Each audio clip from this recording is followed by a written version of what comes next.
Okay, that's enough of the music. What's up, Alexandria? What's going? Well, I saw Alexandria for a second. How'd your AP exam go, Alexandria? We got Rip Law here too. Yes, Rocky Man is, and Rip Ace, and who's Big Bad Blobby? Who's Big Bad Blobby? Was the first one, but Discord disconnected. L Discord. Yeah, I know. L Discord. Oh, Big Bad Blobby's been here since March. Okay. You're someone cool at least. That's dope. That's dope. All right. Shifter, when do I ask question? Now. You can post a question in the help screenshots. Let's see. We got a couple people here. OP Black was the first question, dude. I stop OP. OP got the first question in. Let me make sure my mic is not doing weird things. Yeah, I think it is. Always with the sound settings. Yes, there we go. Dude, Windows, for whatever reason, just decided to set my volume to 100. I'm like, no, that is wrong. Wrong, Windows. Wrong. I wonder if no. I'm trying to think, like, what would be control. One second, let me look at, like, my settings. Properties, maybe? Use device timestamps? I don't know what that means. Okay. Cool. We got one person in the TikTok. What's up, TikTok? And then where'd my chat for this go? One sec. What's wrong? YouTube tree. Yeah, I know it's excellent, but where's my chat? There's my chat. All right, chat goes over here.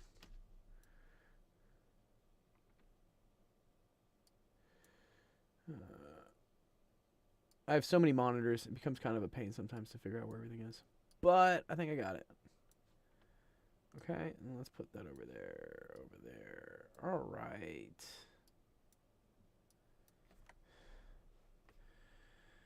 Okay. Dun. Yes. Cool. Yeah, Ripple, come up and speak. You thought today's stream was at 6? No, that's today. 6 o'clock Central, not 6 o'clock Eastern. You can always hit exclamation point schedule. That should tell you when that always has our schedule. If you're ever wondering when I stream, it's here. Although I'm not gonna be streaming on Friday, because I have to fly out to Chicago. My sister's graduating from law school. I have to go say hi to her and stuff. I hate graduations, honestly. Mainly because something bad always happens on a graduation. My high school graduation, my girlfriend broke up with me over Facebook. Like on graduation day in high school. She felt really bad about it. She apologized about it later in life. We ended up we're cool. We're friends now. It's all right. Ish left hanging. Oh, you can come up, Ish. Ish, come up, dude. Come up if you want. Yeah, there you go. Invite you to speak, bro. There you go. Yeah, you can come speak, Ish. My college graduation, I don't think anything bad happened on college. Now that I think about it, college graduation was chill. But then my grad school graduation, yeah, my girlfriend broke up with me. So like, I'm like, no more graduations. I don't like these things. Okay, cool. All right, we got some questions. Let's start off the stream. Welcome everyone to Office Hours. My name is Dr. Gold. This is Actual Education, the stream that helps you out with math homework, science homework, all sorts of homework. You know, doesn't even have to be homework. You got a test coming up. You need some help. Let me help you out. You know, that's what I'm here for. What's up, Sonia on the TikTok? Good to see you. We got all the Rip boys. The Rip. I'm gonna call you guys. Do you guys want a new tag? You want to be called like Rip Gang or something? If you guys give me like an emoji you want, I'll give you guys a whole role in the server if you want. You guys want to be Rip Gang? Yeah, sure. You want to be the Rip Gang? But Dr. Gold, what's up? I got brother? a question. What's up, Ish? Well, I forgot. Today's Wednesday, right? Today is Wednesday. So, I got a question. Yeah. When is recess on Monday? Recess is in 1 hour. It's in 1 hour from now. Oh, 1 hour? So, yeah. Oh, yeah, okay. So, you're on the East Coast, right? East Coast? Mm-hmm. Yeah, so that's going to be 8 o'clock. 8 o'clock for you. Oh, okay. Cool. It's going to be Warzone today, unless someone buys the switch the game point thing. So, yeah, that's That anyone can. You can always switch the game in recess if you don't want to play the recess game. Gold. The questions have to have a picture. Yes. Post a screenshot of the picture, please. You've been here long enough, Shifter. You know how this thing works. Yes. OP Black has the first question. He says he's finally trying out the Pythagorean theorem. That's dope, dude. That's dope. Love the Pythagorean theorem. She's a useful equation to know. But yeah, where's OP Black? Is OP Black in the audience? There's OP. Come up the stage, OP. I love, dude. Riplaw just like handing down the sentencing. You know, he's like, OP, dude, you have to come up. It's your question. Yeah, darn. You got it. You guys got it. You guys figured it out. Let's see if OP's if his mic's working today. Always a good question. It's a big Pythagorean theorem question, OP. Hi, what's up, OP? Your mic not working? It's okay if it's not.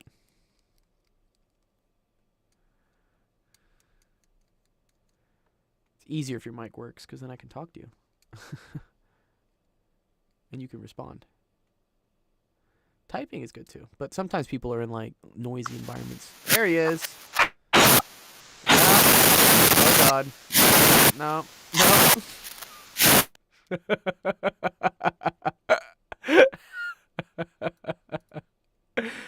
He tried to get his mic to work, I guess.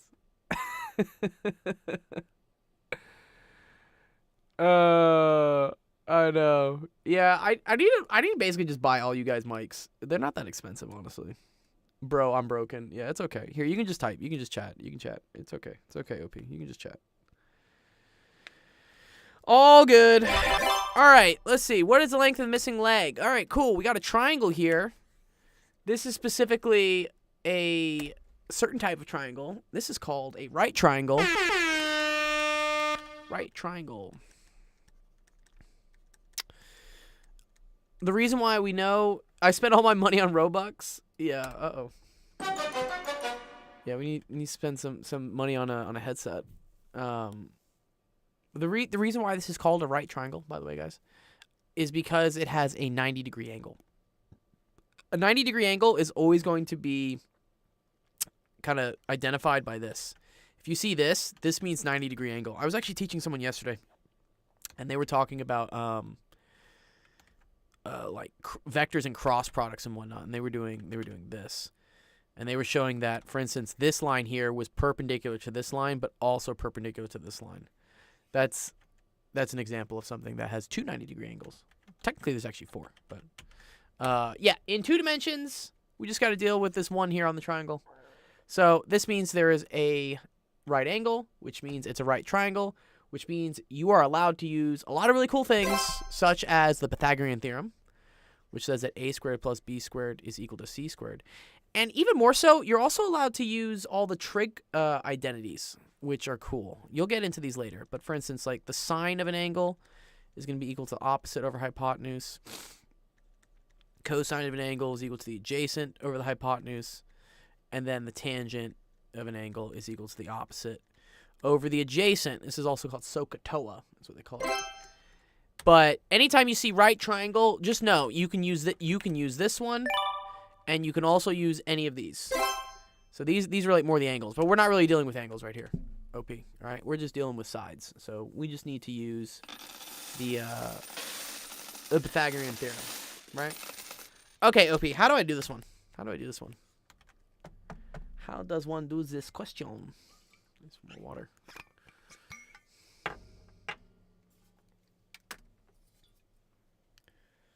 OP's typing.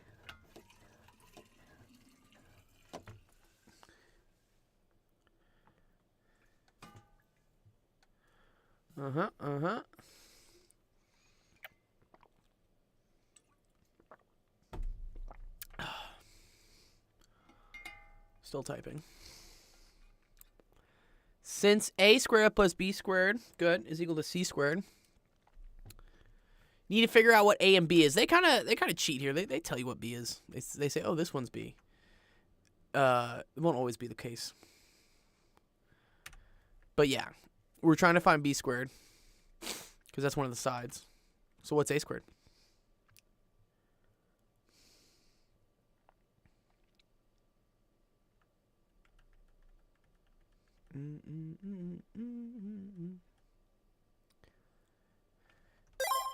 A is not 95 squared. No. So here, when we're late, this is very important. Okay, when you have a right triangle, okay, as such, okay, right, all right, the longest side is always going to be C.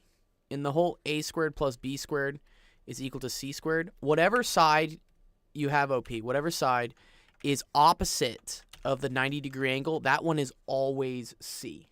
All right. This one can be A, this one can be B, or this one can be A, or this one can be B. It does not matter. So these you can like switch between being A and B. It doesn't matter. But always make sure that the longest side is C. That's the important thing. Okay.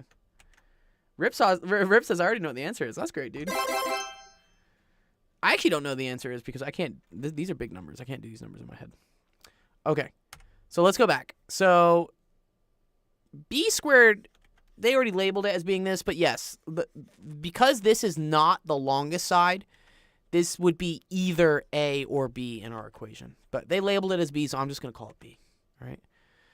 So this is equal, right? We have A squared plus B squared is equal to C squared. So the question is like, what is C squared? What is A squared? Or really, what is C? What is A? That would help. Dun, dun, dun, dun, dun, dun. Yeah, I can totally do. Yeah, Chris, you want me to do tangent and cotangent? Yeah, that's totally cool. Yeah, we can do that. Totally can. That's a good question. Do you want, for instance, finding it on a triangle or evaluating it in terms of like the unit circle, like tangent of pi over 4? Okay, so this is the longest side, OP. This is going to be C. So I'm going to write this as going to be 95 squared. Evaluating it and graphing it. Yeah, no, totally. I totally can, Chris. You're cool.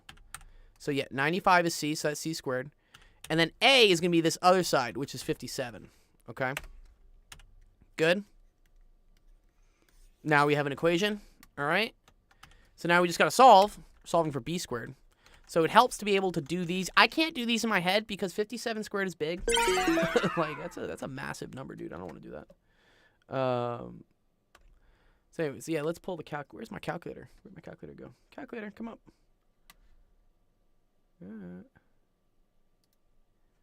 Oh, we got to find it. Where'd the calculator go? There she is. Yay, calculator. We love the calculator. Okay, cool. So if I do 57 squared, yeah, that's 3,249. Good. And then 95 squared is going to be... Oh, Jesus. What? There's so many digits on that. Oh, wait, that was 95 to the 5th. I was like, that has to be wrong. Okay, 95 squared. Yeah, 9025. Good. So we have 3249 and plus b squared is equal to 9025. Okay, so then I'm going to subtract 3249 from both sides.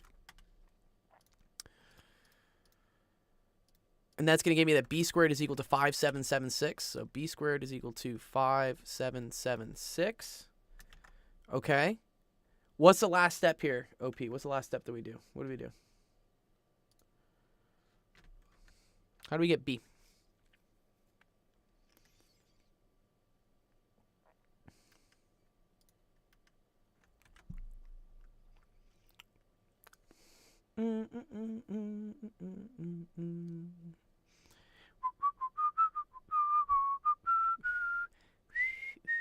See, now I have the Discord like music stuck in my head, dude. Square root. Yes, good. Anytime you want to get rid of a square, just square root both sides. So b is going to equal to the square root of 5776. Very good, Chris. Yep, 5776. So we can square root that. And let's see what we get. We end up getting... Oh, wow, it's a nice number. Oh, this is a big triple then. Wow. That's cool. One sec. Where's my... Yeah, where it is. Yeah, look what we get. The square root of that is just 76. Wow, that's super cool. That's dope.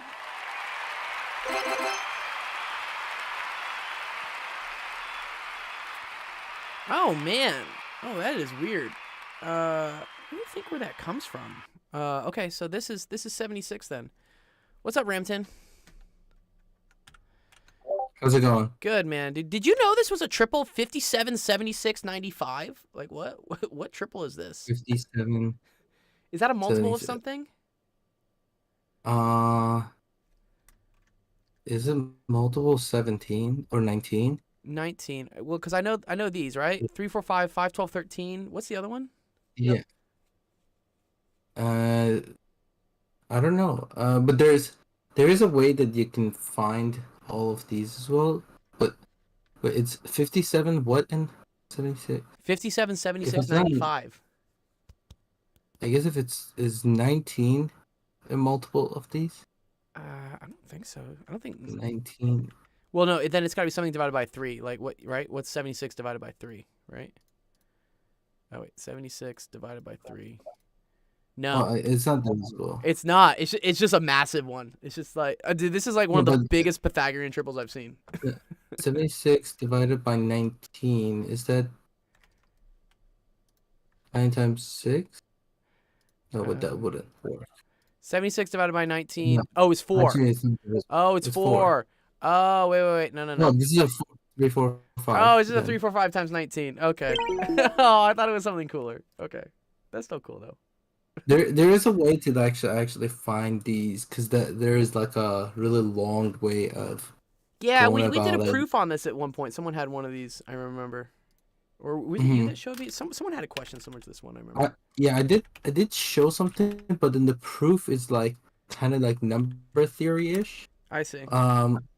The video that I've seen is there's a YouTube channel called Michael Penn, Mm-hmm. and he's got like a really nice one that he kind of like just shows all of these stuff, or someone can, because you have to break it down into like 3 different It's like areas of like cases. squares and stuff, I remember, is what it is. And then Sorry? there's some you do something with like you put like squares on the sides of the triangle and then it maps out something. I'm trying to remember what it is. I don't think he like does that actually. Or maybe there's I something think he that's just nicer. goes based on like case by case and kind of just assigns some stuff to it, Uh-huh. and it like pops out with like how to find 3 different numbers that are Pythagorean triples, Right. what they call. Right. Yeah. Cool. Yeah, we can do one of those sometime. Let me see. Chris has a question real quick about evaluating tangent and cotangent, evaluating graphing it. Yeah, everyone knows how to graph sine and cosine, Chris, but graphing tangent becomes weird because it has what we call asymptotes. Do you know what an asymptote is, Chris? Asymptotes are cool. Here, I'm going to draw some triangles that you guys need to know first to do this one. And then we'll do... Who's the next question? Yeah, I think you're next. No, not Ish isn't next. Sorry, Riplaw's next. Rip, I'll do yours. Let me answer this real quick. This question on tangent and cotangent. Yeah, good. All right, cool. Right. All right. So I don't know. Like, so Chris, the whole unit circle like really sucks to be able to. Here was it. Unit circle chart. You've probably seen this massive thing right here. Where is it? This. There we go. Copy image. You've probably seen this, and honestly, like this thing, like really sucks to try to memorize. I hate memorizing the unit circle. I don't think you should, honestly. In reality, you only need to know 2 triangles. You have to know the 30, 60, 90, and then what we call the other one, which is the 45, 45, 90. Once you know those 2, you can do all of these in your head, which is like super cool. Why is there a pie in the circle? Good. That's a good question. Why is there a pi in the circle? We'll go over that. So the reason why there's a pi is they're writing these angles in terms of what's called radians. Have you seen radians before? You've seen degrees, I'm sure, right? Yes. Yeah. Yeah, radians are kind of weird. Radians is another way to write an angle. And the conversion factor for it goes is that 2 pi radians is equal to 360 degrees. There's actually, yeah, there's a kind of also goes into like 2 pi r's, like circumference and whatnot. But for instance, so pi radians is equal to 180 degrees. pi over 2 is then equal to 90. And then you get like pi over 4 is equal to 45. And then the other ones they make you learn is that pi over 3 is equal to 60. And pi over 6 is equal to 30. So once you know these, you can know like all the multiples of these to convert, for instance, any angle in degrees. You can convert it to what it would be in radians. That's why there's a pi in there. Yeah. So for instance, going around 360 degrees would be 2 pi. Going around 180 degrees, right, is only just going around what they say is pi. That's why they put pi here. That's the radians measure. 1 square root of 2. Yes, Chris, you are right. It technically is 1 square root of 2, and I'll show you why. I'll show you why I learned the way I do. Okay, so yes, Chris, you are right. Technically, and this is cool, actually. So, OP, this is related to your question about Pythagorean theorem, okay? So, he learns it this way, 1 square root of 2. That does work. The only issue I have with this one, Chris, is that the hypotenuse is not 1, okay? The reason why I like the hypotenuse to be 1 is because the unit circle is a circle that has a radius of 1. So that means as I go around this circle, every single like triangle I make will end up having a hypotenuse equal to 1. And you'll see how this helps you. Unit also means 1. This is a thing in math. Anytime you see like unit this whatever, it usually means 1. So yeah, you learned it this way, right? You can, and this is a cool thing about triangles. If you divide every side by the same number, you get what's called a similar triangle, which means it has the same angles. So in this case, this one, right, is 45 degrees, and 90. And what I can do is I can divide every side by the square root of 2, because that's how I would make this side have a length of 1, okay? So let's see what our new triangle would be, right? So my new triangle would end up being, this would be 1. This would be 1 over the square root of 2, and then this would be 1 over the square root of 2, okay? But then a good thing to know, right, is anytime you have 1 over the square root of anything, you can write it as the square root of that thing divided by the number again. So for instance, 1 over the square root of 2, what you can do is you can multiply the top and bottom both by square root of 2. This becomes square root of 2 over the square root of 2 squared. Square root of 2 squared is just 2. So this becomes square root of 2 over 2. So that's why this, kind of looks like this. Okay?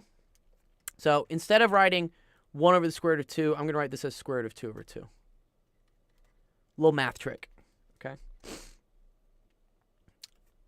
Does that make sense? That makes sense, Chris, so far? I know you let me know if I'm going too quick with things. There's a lot to this. Yeah. Yes, good. All right, awesome. Okay. So, yeah. The same thing happens with this one. I think you guys learn this as I think it's you learn like 1 no. Sorry, this is 1/2. You guys learn this as 1, 2 square root of 3. Here, let me put that a different color for you. 1, 2 square root of 3. It's the same thing. All we're doing is just multiplying each one of these things by 2. So in order to get from the one you know in blue to the one I know in red, just divide everything by 2. Again, and the reason why I like this is because if, for instance, the teacher asks you to figure out, hey, Chris, what is the tangent of 60 degrees, right? Okay. You could look at your unit circle, but, maybe you don't have it memorized. Or maybe you don't want to memorize it because, memorizing things is for biology majors. We don't need to do that. If you want to figure out what it actually is, you can kind of create your own little unit circle where what I'm going to do is I'm going to draw what like 60 degrees would be, right? This would probably be like 60 degrees. And then I'm going to connect this angle always to the x-axis. Never connect it to the y-axis. Don't do it. Just connect it to the x-axis. And then see what type of triangle this looks like, right? This looks like a 30, 60, 90 because this will make a 90-degree angle. This will be 30 degrees, right? And the 30, 60, 90, I know, remember, that was this one. So opposite of the 60 degrees, we had square root of 3 over 2. And opposite of the 30 degrees, we're going to have 1/2, okay? And then the key thing here, right, the hypotenuse is 1, okay? So now, if I want to figure out, for instance, what's the tangent, I know that's equal to my opposite over my adjacent, okay? And the opposite here, in the angle I've drawn, right? That's this. That's equal to the square root of 3 over 2, okay? And then my adjacent is this side, right? Which is 1/2. So now if I divide those two things by each other, right? Square root of 3 over 2 over 1/2, I end up getting the square root of 3. So that's how you can figure out, you can evaluate tangent, is if, at least for the nice angles. If it's any multiple of 30 or 60, 30, 45, 90, 60, all those things, like you can figure it out. And you can see, you can verify that. Like let's say, for instance, I wanted the sine of 60 degrees. Sine is the opposite over the hypotenuse, so that just equals the square root of 3 over 2, which if you look on your little unit circle graph here, right, for 60 degrees, there it is, square root of 3 over 2. So it's a much better way to be able to do things. So anyways, yeah, that's how you evaluate tangent. Now, what happens is sometimes when you're so the other thing you should remember is that tangent of an angle is equal to sine of the angle divided by the cosine of the angle. So what you can have is you can have what are called asymptotes, which is in a graph, you get asymptotes usually when you divide by 0. Like dividing by 0 is bad. Don't do it. So we can figure out where an asymptote occurs whenever I divide by 0, whenever the cosine is equal to 0. So looking at our unit circle, right, cosine is equal to 0 in 2 places. It's equal to 0 here, and it's also equal to 0 here at 3 pi over 2 and pi over 2, okay? So when you're drawing, for instance, a tangent graph, I know that at pi over 2 and at 3 pi over 2, I need to have what's called an asymptote, because that's where I'm dividing by 0. So this is pi over 2, and then there's going to be another one. Let's take it. Another one here, and then the same thing on the other sides, right? Because negative pi over 2 would be going this way. So this is negative pi over 2, and then this is going to be 3 pi over 2, and this is going to be 0. All right. Yep. Okay. And then we have to see like what this graph looks like, right? So, I like to always like plot points. So for instance, let's figure out like what the tangent of 0 is. Tangent of 0 is sine of 0 over cosine of 0. Sine of 0 is 0. Cosine of 0 is 1, so this is just going to be 0. So we'll put like a green dot here, right? And then as we get closer to pi over 2, sine gets closer to like positive 1, and cosine gets closer to 0. So this becomes closer to positive infinity. So this is going to end up looking something like this. And then once we get to pi over 2, as we start going this way, now sine is still positive, but cosine is negative because the adjacent here is on the left side. So this is going to end up looking something like this. And then it's going to kind of do the same thing. Let me think. Did I draw this right? One sec. Oh, maybe it does. One second. This does this. I know. Okay. Yeah, okay. And then it does this. Uh-huh. Okay. Cool. Because, yeah, where else does it equal 0? Did I do this right? Wait, 3 pi over 2. Right, and then this is going to be at pi. This will be at pi. This is pi. Uh-huh. Cool. Does that make more sense to you, Chris? That's kind of a cool question. Good question about tangents. I can do cotangent later at another point, but like, I hope that helps you out a little bit with getting it so far. Hopefully you saw some tricks of trig stuff, you know. Really the most important thing I think always to learn with this is to figure out this trick right here. Once you know these two triangles, and you can do all the unit circle, graphing all these trig functions, evaluating any trig function becomes a lot easier. So yeah, hope that helps you out. All right, let's see, who's next question coming up?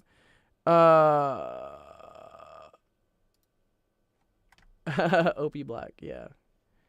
I can also, okay, so here's another cool thing, guys. If you ever ask for like questions and stuff, what I can do here, I can always just download this here. I'll save it to you as like a PNG. Here, we'll call this OP Black 1. And then what I can do is I can just if you guys want screenshots of it, just let me know. And there you go. And then I can just drop you the screenshot of like what's happening. Because I mean I appreciate this Riplaw. That's nice that you drew all this out as well. But yeah, this looks a little bit nicer, right? Just let me know. I can do it. I can totally do it. Cool. Yeah, you're welcome. More than welcome, dude. Okay, cool. Let's see. Who is next? Yeah, good to see you, OP, dude. Yes, you, Riplaw. What's going on, dog? What's up? Our newest content creator, dude. Congratulations. I saw you. You know what I like to see is like people keep putting out content and that you like have some sort of like fan base. That's what like qualifies you for the content creator role. Ari's gonna make an announcement about it in the newspaper for you, so that all the other students. Probably gonna get demonetized, but No, it's okay. Why do you think you're gonna get demonetized? Well, I mean, first of all, you have to be monetized in order to get demonetized. It's very hard to get monetized on YouTube. The requirements are quite hard. I be doing anime. Is that like I don't make those? So Yeah, it's okay. Yeah, so you know what? Do you know Shaq in our server? Do you know Shaq? Yeah, I heard about he got demonetized or something. Well, no, like that. he reached what's called like, here we go. So in order here, I can show you guys my YouTube if you want to see like what my YouTube like studio looks like. I'll show you guys. This is what happens when you start streaming a lot or posting a bunch on YouTube. So, this is my current dashboard. So if you go here to like this earn section here, it'll tell you like what you need in order to get monetized. So first thing you need is 1,000 subscribers, which, you know, that's kind of tough. Kind of tough to get 1,000 subs, right? Not easy. I already have 560 so far. But then the biggest, you can get subs using kind of like funny viral videos. If you just repost other stuff from other people and whatnot, that'll get you the subs. The hard part becomes you also need 4,000 public watch hours in a year, that's on videos. So that's on your big long form videos. That does not include YouTube Shorts. Or you can get 10 million views on your YouTube Shorts, which that's what Shaq did. So Shaq ended up getting 10 million views on his YouTube Shorts, because you get a lot more views on Shorts than you do on videos. Like, look at my analytics here. If we look at, for instance, my content on Shorts, like look how many views I get on Shorts. I get 11,000 on Shorts. I get 247 on videos. Like, Shorts definitely. I got creative a little bit. Pardon? I mean, I got a little creative a little bit because it was like top 5 trending, so like I'd be cutting that thing. Good. Yeah. So you got to get the views. That's one thing. But then even once you reach that requirement, YouTube or Google really will do a manual review of your channel to see how you got those views and how you got those subscribers. Okay. In Shaq's case, because a lot of his, like, here, if we go to, let's go to his well, this is my channel. One second. Let's go to his channel, actually. If you go to, what is it, bro, I'm Shaq. There we go. So he's got a lot, right? 50K subs, definitely way over.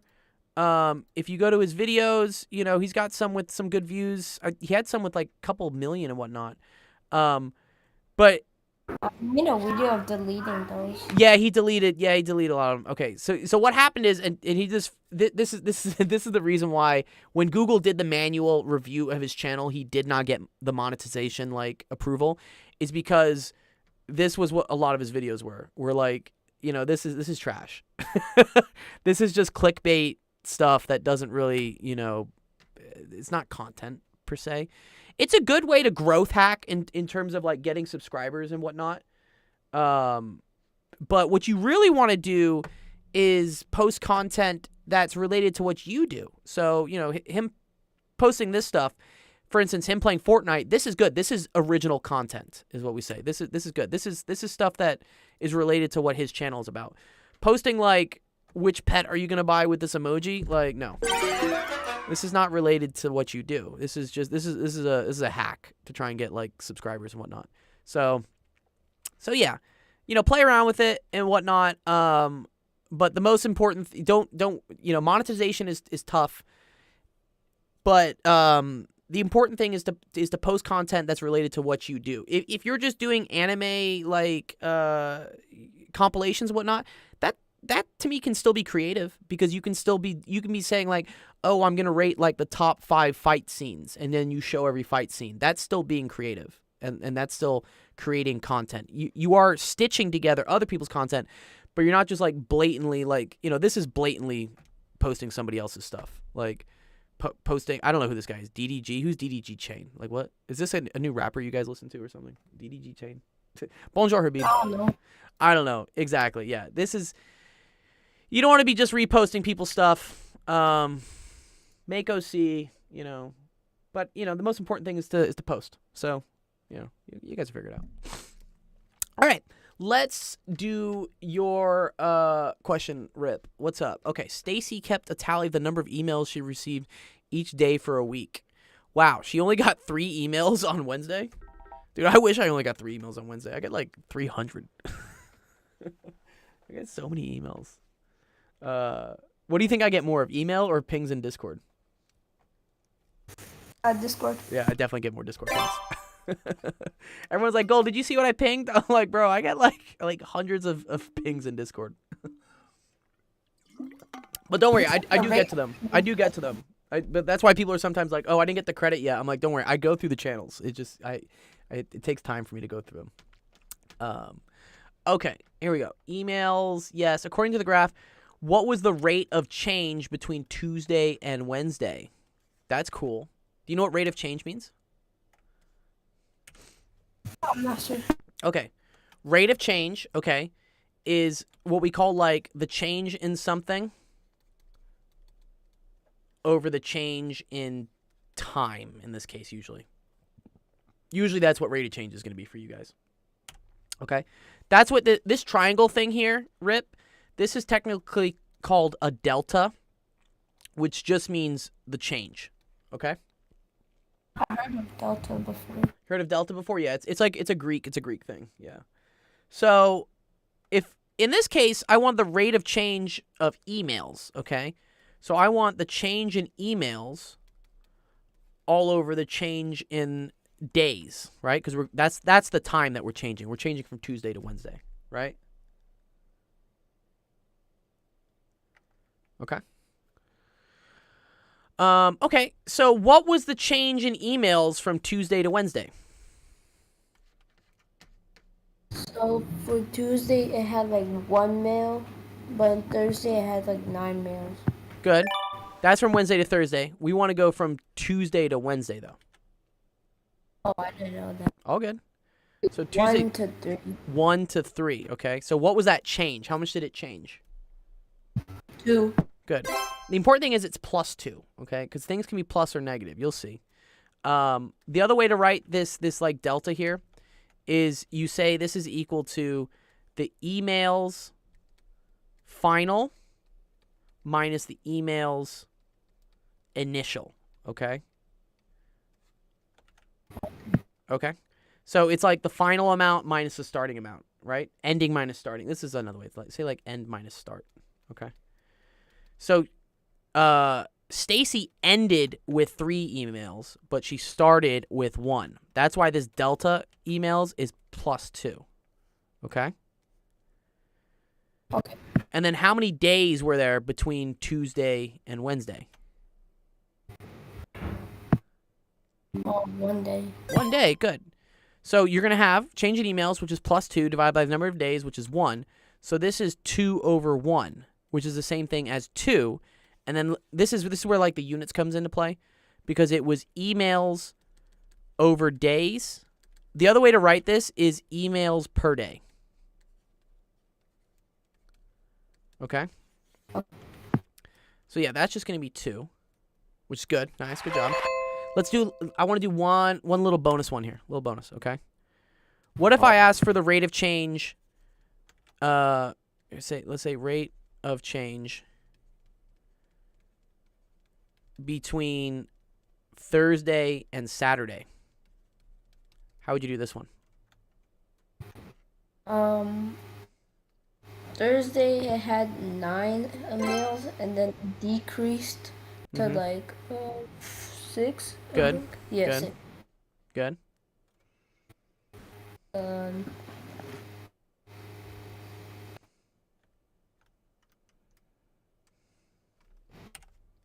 do we like minus Mm-hmm.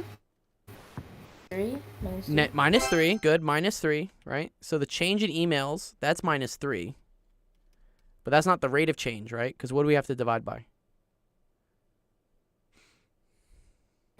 We have to divide. Mm-hmm. Remember, rate of change, right? Was the number of emails divided by the number of days. Oh yeah. Okay. How many days are there?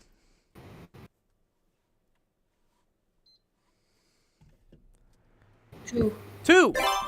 So you see, this is -3/2, which is the same thing as like -1.5 emails per day.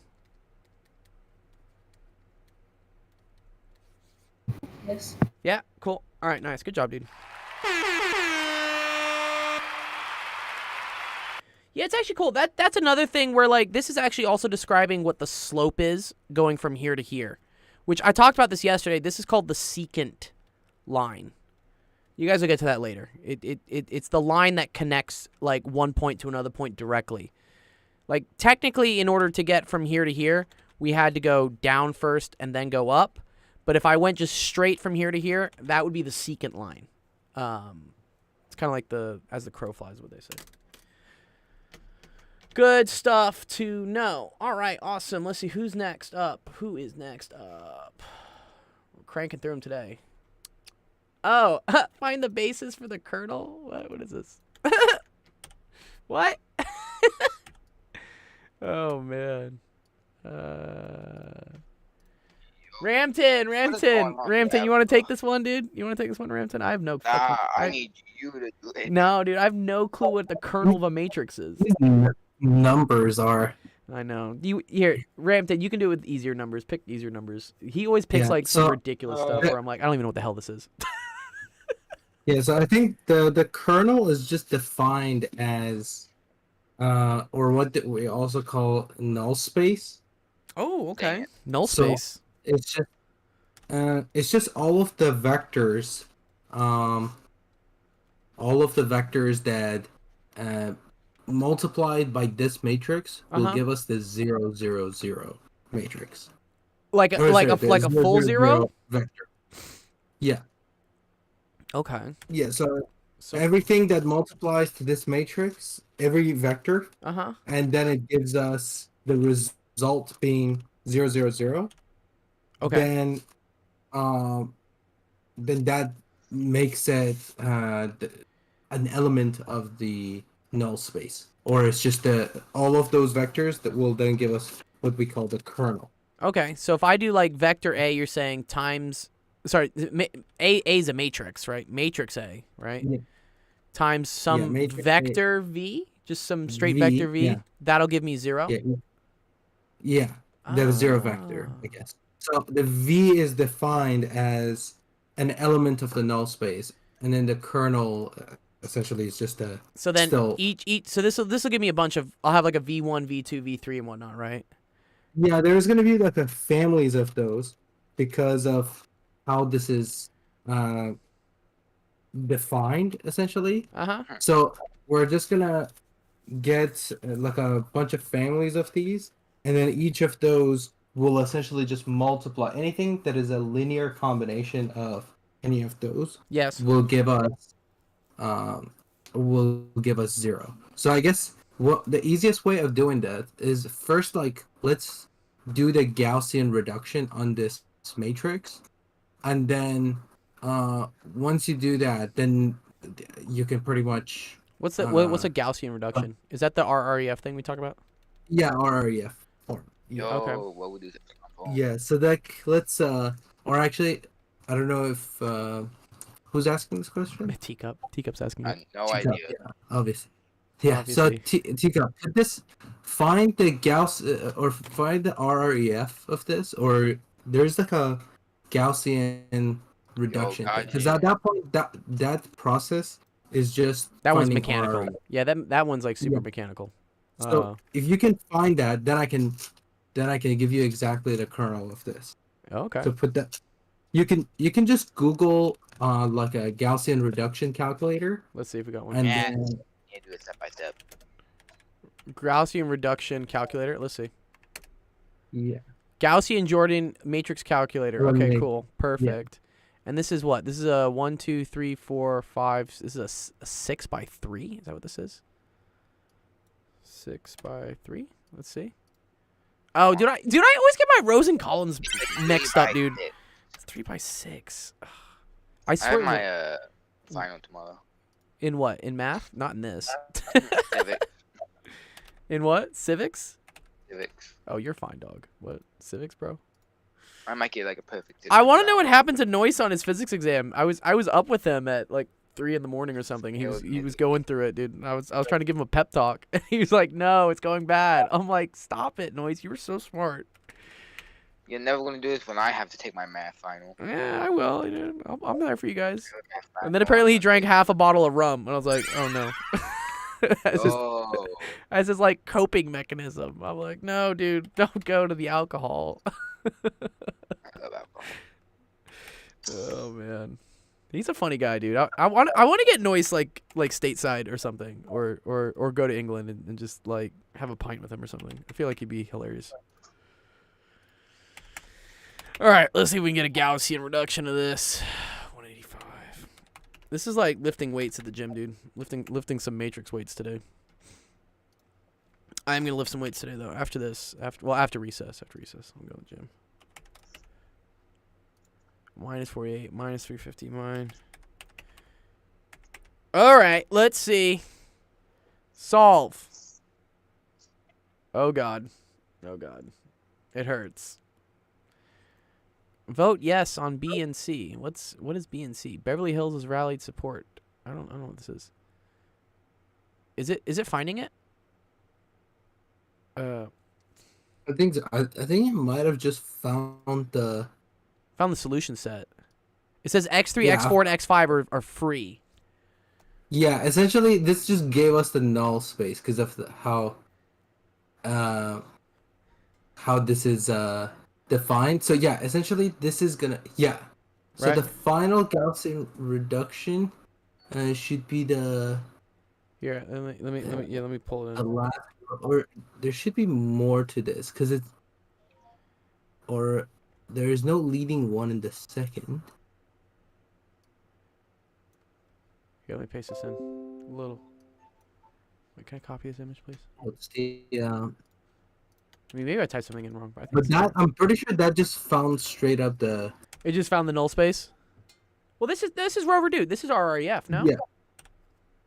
Yeah, so this is, well, technically no, because we need leading ones in. Oh, in here as well. Well, so Oh, here's no. we only have 3 equations with 5 unknowns, right? Oh yeah, sorry. The 1, 2, 3. The first row. That's just name of the rows. I like got confused. I thought those are 1, 2, 3. Yeah. Okay, yeah. So, yeah, this is the RREF form. Okay. So yeah, so essentially you should have this one.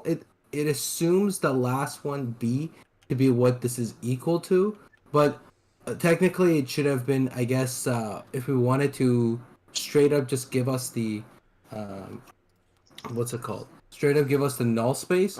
We should have added one more row or one more column and then put 0, everything 0, 0. at 0.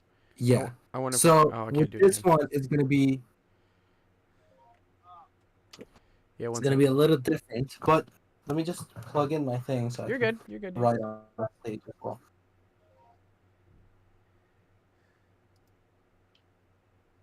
Oh, thank you, Dr. Nibs. I'm sorry. Yeah, it deleted your link for some reason. So this is the Gaussian reduction, or Gauss-Jordan elimination, they call. So this is what it comes down to. So now in here, it's gonna be x6. We call this x6 because technically our formula is whatever this matrix is times what we can call, like, x1, x2, x3, equals to 0, 0, 0. So we said, what are these values of that gives us this? So essentially, you're gonna have to, or sorry, x1, x2, x3, x4, x5, x6. Yeah, because then there is 6 rows, and then there would be 1 row, or 6 rows in here and 1 column. And then this one is a 3 by 6, and then our solution is going to be 6 by 1. All right, so once we set this equal to 0, we're going to have a bunch of free variables. So anything that is not a leading one is considered a free variable. So we have a leading one here. We have a leading one here. And ideally, we would have wanted to have a leading one here as well. Right? So we don't have a 1 there. So we only have 2 leading ones. So there's a few things that you can find about this matrix. I guess this is good practice as well. So the rank of this matrix is what's equals the rank? to 2. Yeah, rank is 2, right? Good. Yeah. And then the dimensions of the null space. Nice. Yo, thanks for the follow, Dr. Nibs. Is equals to n minus rank. Right. This is what we call the rank nullity theorem. And then n is the number of columns. Okay. Is that 5 or 6? So this would be 6, right? Okay. Because Yeah, we're counting 6 minus we're counting the 0, 0, 0 one as well. No, there's 6 here, right? Oh, you are right. Oh, no, you are right. You're right. Yeah. Yeah. So then we expect there to be 4 different solutions to this, which makes sense because now x6, x5, x4, and x3, all of these are considered free variables. Which means they can just be whatever. They can be whatever they want. Yeah, they can be whatever they want. Okay, cool. And then x1 and x2 can be written in terms of this. So x1 is equals to 29 over 137 x3 plus 18 over 137. Yeah, 18 over 137 x4 plus, or I guess it would be minus of that, because this is equals to 0. So okay. So sorry. So let me get rid of this one. Yeah, then this one is positive, but this one is minus. Yeah, so the first one becomes positive, the second one becomes negative, Okay. and the next one becomes positive again, so plus 167. Because everything in here equals to 0, so then when we isolate for x1, everything comes to the other side. Yeah, exactly. Gotcha. And then 167 over 137 x5 plus Is that going to be the 103 over 137? Or minus? This would be minus 103 over 137 x6. Okay, and then we do the same thing with x2 as well. Which is going to be, those numbers. Those numbers, yeah. Sign. Got it. So our solution, our null space is going to be, x1, x2, x3, x4, x5, x6. But then because x1 and x2 can be written in terms of x4 or x3 and afterwards. x3 through 6, yeah. Yeah. Then what we can do is we can write this as, well, x1, or sorry, x1 doesn't count. x3 times 29 over 137, 0, 1, 0, 0, 0. Oh, okay. Because the x3 term is just x3, and then x1 has one component in terms of the x3. Got you. Got you. Well, I guess sorry, there would be. This one wouldn't be 0. This one would be 40 over 137 because of this one. So it goes 29 over 137, 40 over 137, 1, 0, 0, 0. And then it would be plus x4. And then it would be okay. minus 18 over 137. Minus 39 over Minus 137. 39 over 137. 0, 1, 0, 0. Okay. Plus x5. x5 would be 167 over 137 minus 72 over 137. 0, 0, 1, 0. Uh-huh. And then plus x6, which is going to be minus 103 over 137. Uh-huh. Minus 246 over 137. And then it's going to be 0, 0, 0, 3, 1. 4, 5, 6. Yeah. So There. notice that teacup. So- You see how he's putting a 1 here for what variable it's looking at? Oops. Yeah, and then there's 4 vectors in here, right? Mm-hmm. Oh, which And makes so- sense because it was 6 minus 2 is 4. Yeah, exactly. So we expect these 4 vectors. So these 4 vectors form our null space. Oh, very And then when they say what is the kernel Kernel. of this, kernel is just all of these vectors in a that matrix. are in. Yeah. So any matrix. So if you want to, you can kind of just check again. If you multiply any or that matrix into any of these vectors, Okay. or any multiple of these vectors, so you can have 2 times this, so let's call this v1, v2, v3, v4. Yeah. So let's say you can have 2 times 2v1 plus 3v3 if you wanted to, right? Sure. You would actually see that the answer is going to come out to be 0, 0, 0, 0, 0, 0. And this is, sorry, this should be 6 zeros. Yeah, and then Wait, That's sorry. Not just adding these vectors together doesn't get you 0. It's this multiplied by this. Let's say this is like A. Is that what you're saying? exactly. Right. Any Oh, A time, times any linear combination of these would get you any 0. linear combination of Got this. you. Okay. Very cool.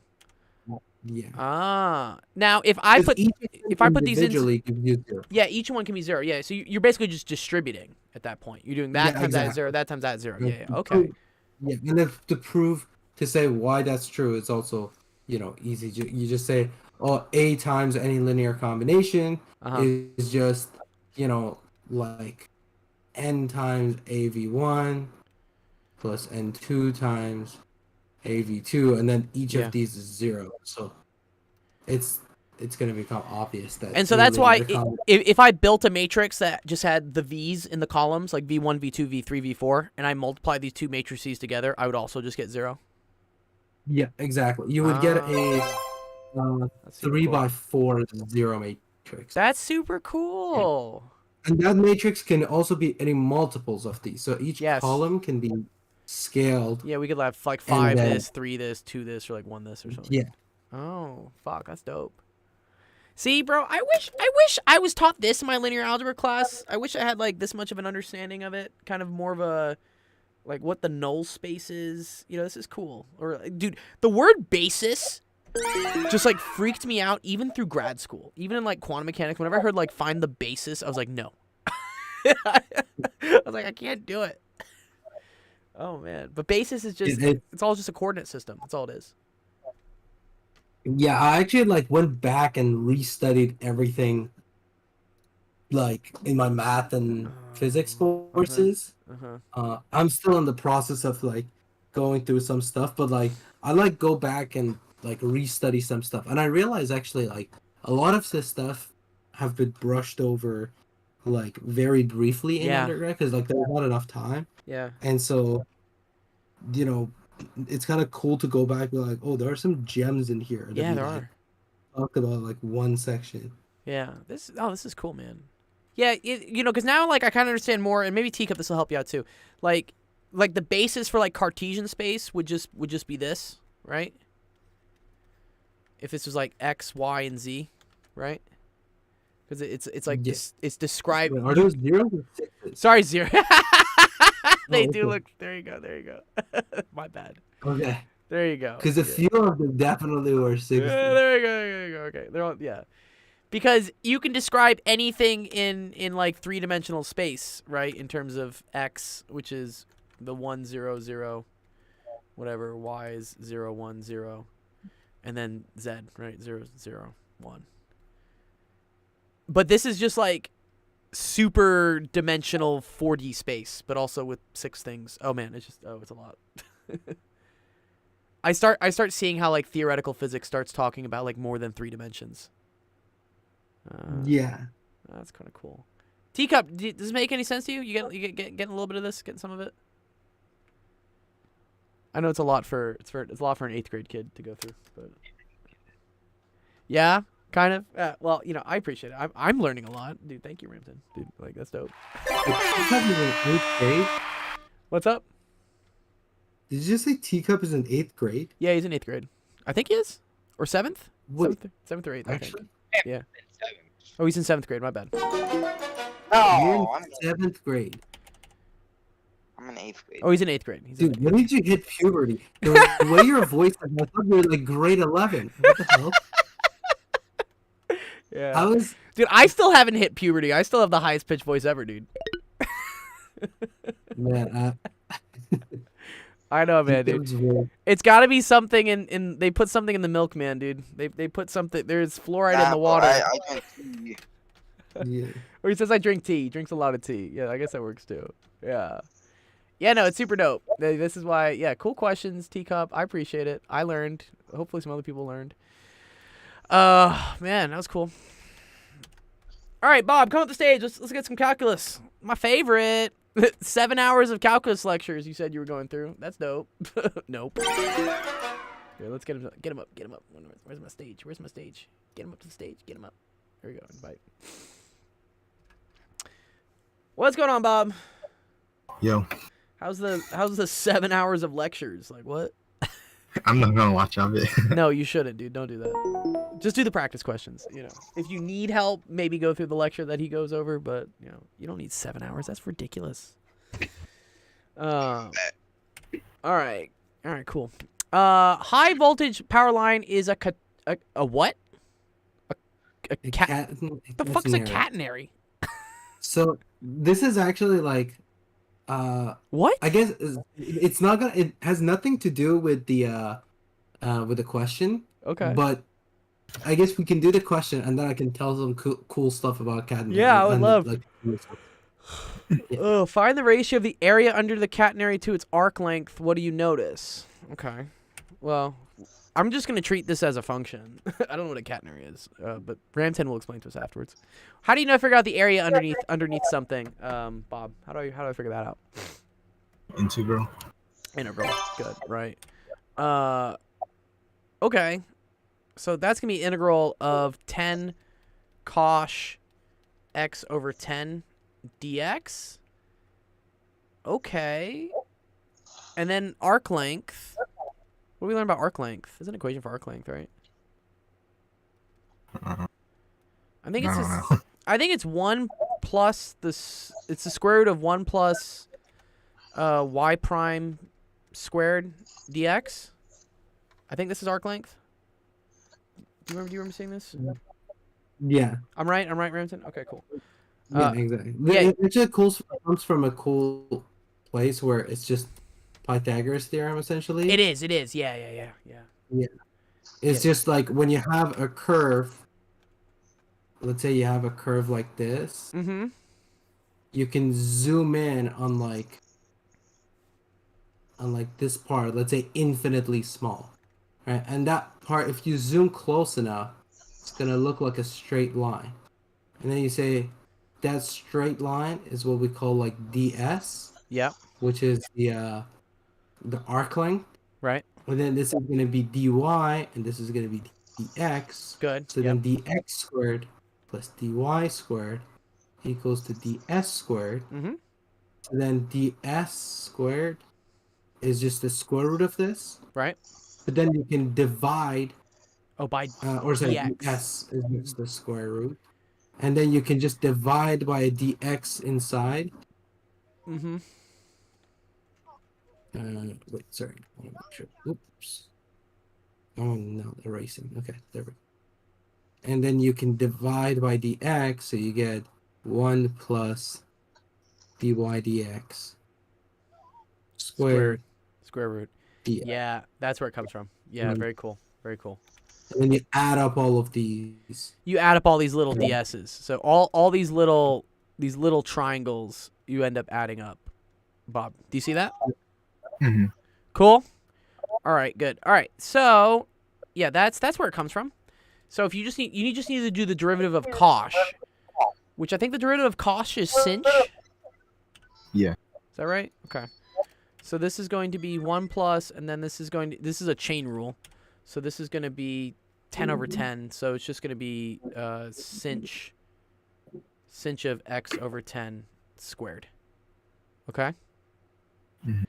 Oh, and 1 plus sinh squared is cosh squared? Is that right? I think. Oh, yeah. What? Or no, 1 minus cosh squared is. Well, here, let me. Sinh? Yeah, dude, Actually, yeah, I think you're right. You're yeah, right. I'm forgetting all my It has to coshes. be, and otherwise cinches. it's not. Otherwise, it doesn't work. Otherwise, we're not happy. Yeah. Hyperbolic functions. There we go.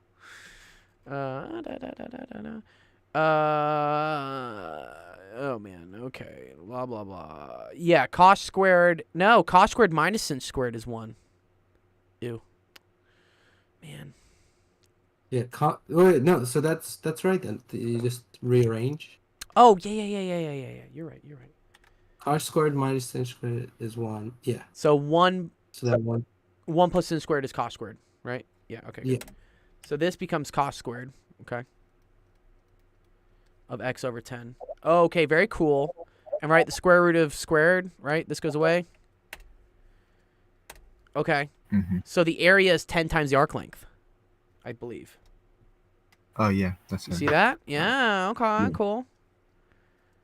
A telephone line is described by that. Okay. So I'm guessing this is just like it's a times. It's gonna be 8 times the amount. Like if I just replaced a with 10, that's all it should be. Was that what the These answer was? hyperbolic functions I don't know, but these hyperbolic functions are confusing. Yeah. Yeah. I mean, honestly, like, when do you ever really use cosh or sinh? Like, never. But it's one of these weird special topics they make you learn in calculus. Well, you said something about like 427. The answer to 427 is 10, but I don't know the answer to 420. Oh, it's just a. Yeah, it's just gonna be a. If we replaced everything I did here, like if I replaced the 10 with an a, you would also get that it's a times it. Mhm. Same process. Yeah. Rampton, you want to go over, like what the hell is a quaternary? Catenary? Sounds like catheter, dude. Yeah. So with that, I guess it's of this, but there's the cool application of this Mm-hmm. is, I guess one of it is exactly just this. And it's called the hanging problem, right? Or the soap bubble problem. Okay. What you essentially have is you have 2 points, and there is gonna be some kind of material Okay. together, and so there could be a whole bunch of like categories of like lines Okay. that can connect these. This is going to be subjected to gravity. So actually each of these points has a potential energy, which is just mgh, or I guess if you're looking at it in like a grid, it's going to be mgy. Mm-hmm. So, and then the length of the wire that you have is going to be, well, let's say you're using a rope, and that rope has a length L. Okay. Right. So what you end up having is this is a problem in calculus of variation. So you would say throughout this entire distance between the two, what would be the shape of this wire, or whatever chain that it is, subjected to the fact that it has a certain length, and it's going to minimize the amount of energy that it takes for that object to it takes for that chain to be hanging between these two. So you would end up getting, the problem is like mgy ds, and then your ds can be written as mgy 1 plus y prime squared Mm-hmm. dx, and then you're essentially trying to minimize this, Yes. right? And so this is a problem in calculus of variation. And then this arises, and then there's a constraint to it as well, which is the length, which we have 1 plus y prime squared dx. This needs to be like a fixed length, L. And this is Okay. from zero, from like, let's say A to B. Uh-huh. And so essentially you can use a thing called, Euler-Lagrange equations. It doesn't really matter, like, the Because you're trying to find the derivative of that is minimize equal to the thing. 0? Is that what you're trying to do to minimize it? No, it would be Euler-Lagrange equation, which Ooh, okay. Euler-Lagrange. Oh, that's the where like It would the be, partial of this over this is the partial of this over this or something. I'm trying to remember. yeah. So this is what we call, like, I guess, the Lagrangian, Yeah. This is and a then graduate physics term. yeah. So it's gonna be dl dy Mhm. prime equals to d dx of DL dy. dy. Good. Yeah. Yeah. Exactly. Or actually, I think the d dx is here. Okay. Let me just check. I mean, the derivation of this is also pretty cool. Yeah, this So comes you can so always- Lagrangians and Hamiltonians, guys, is something that when you take physics in high school, for instance, AP physics, and then if you have to take that in college as like physics 1, that's kind of just like more regular classical physics. If you end up taking a higher level course, which I think they called it like, I forget what they called it in my school, but it was the upper division. Oh, that's it, upper division mechanics in college. You end up doing this, which is redoing everything you learned in basic physics in terms of Lagrangians and Hamiltonians. And there's really elegant calculus, in order to solve these things. Yeah. So Lagrangian is defined as the kinetic energy Mm-hmm. minus the potential as well. Yep. And then when you have the Hamiltonian, that one's kinetic plus the potential. I remember it's like some like beautiful L like this, right? And then they do like Yeah. something like this Yeah. to make it pretty. Yeah, because the H is, the H is like kind of weird, but Mm-hmm. yeah, it's a pretty cool one. Yeah, so the Lagrangian with physics, I'm pretty sure it's defined as that. Mm-hmm. As Yeah, kinetic minus the potential. it's T minus V, right? And then this is T Yeah, plus T V. minus. Yeah. I remember that. And then if you have a constraint, which Uh-huh. is in this case, there's going to be plus lambda times constraint. Uh-huh. Right. The constraint And being then the anyway, length. so we move. Yeah. Yeah. So the constraint is going to be this thing, which, when you add to this, the whole equation ends up being mgy plus lambda times square root of 1 plus y prime squared Yep, good. dx. And then you're trying to minimize this from A to B using the Euler-Lagrange equations. Mm-hmm.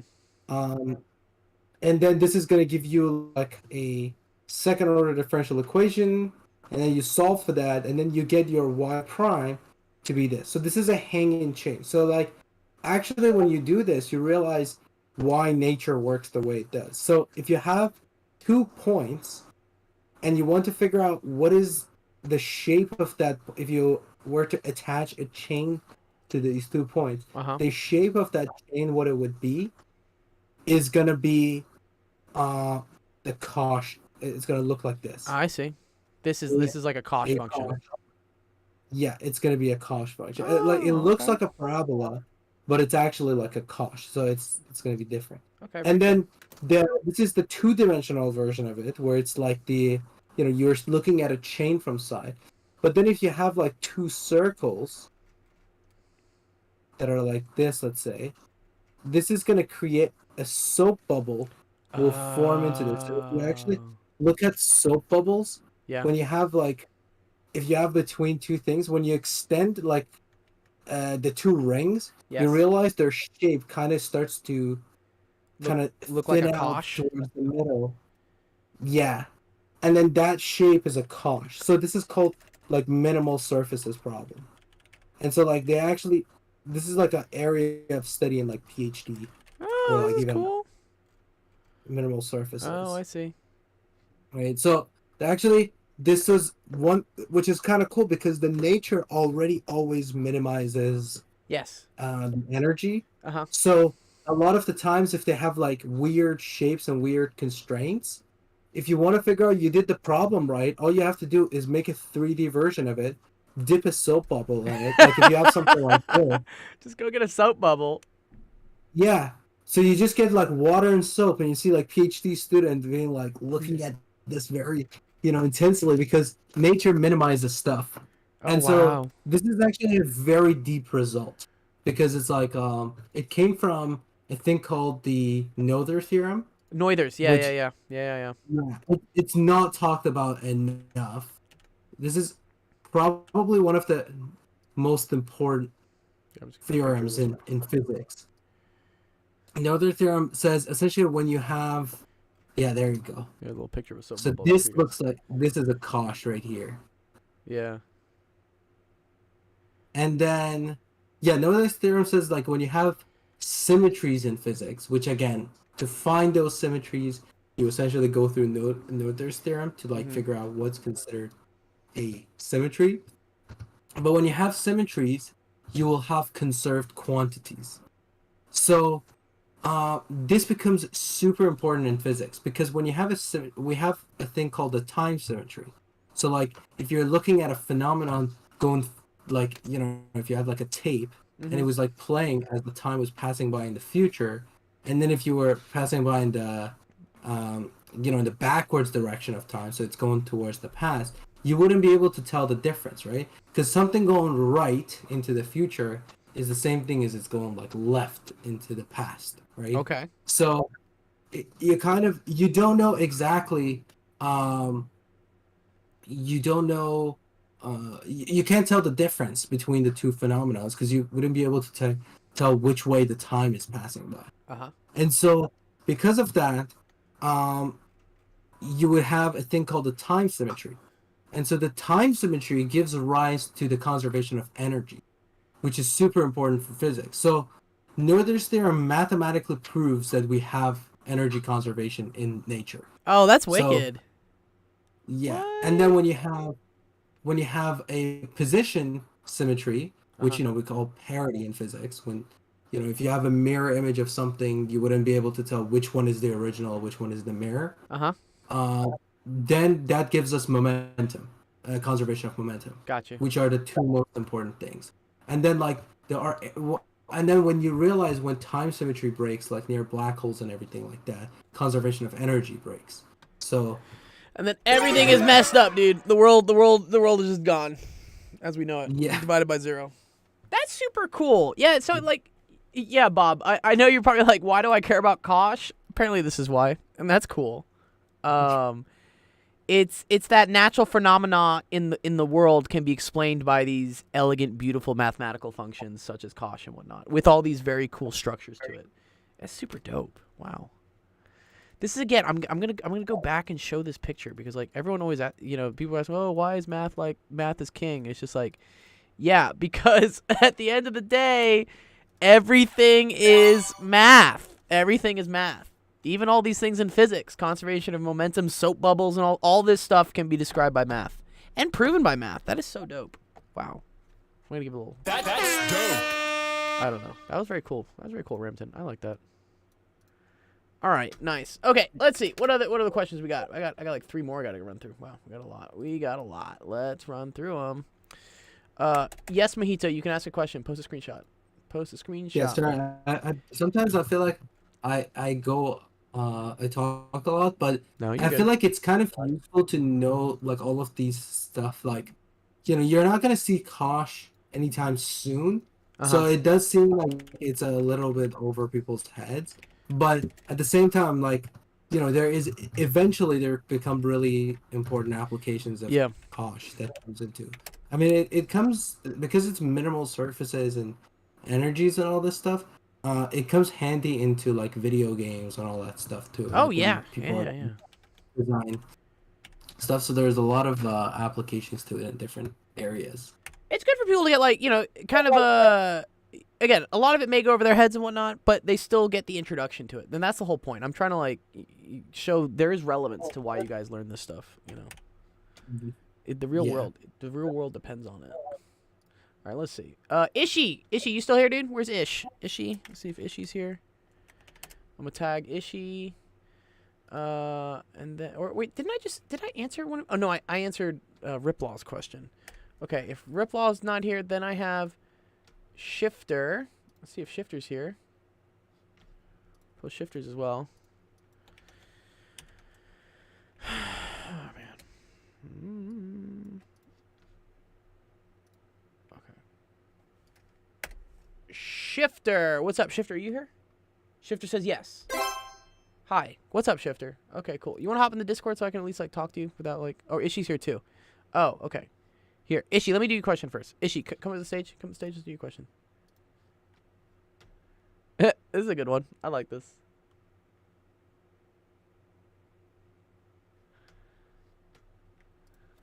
Your question. Yeah, Shifter, come in the Discord.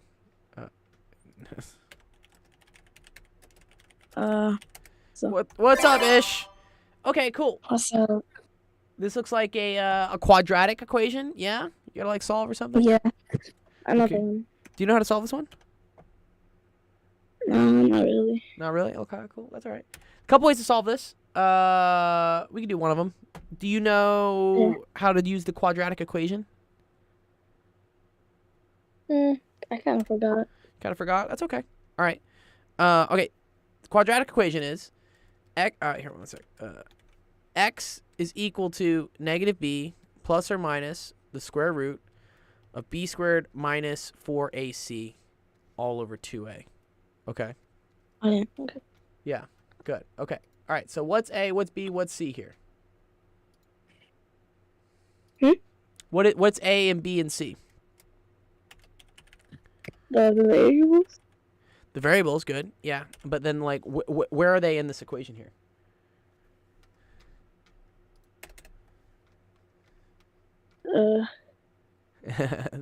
This is what it looks like. So when we have a quadratic equation in what we call standard form, it's going to look like this. It's going to be ax squared plus bx plus c is equal to 0. Do you see how some of these things line up, Ish? You see how they like kind of line up? Okay. Yeah. So if I look at this one, right? What is that a lining up with? What would we say a is equal to? The A. Yeah. What's it equal to?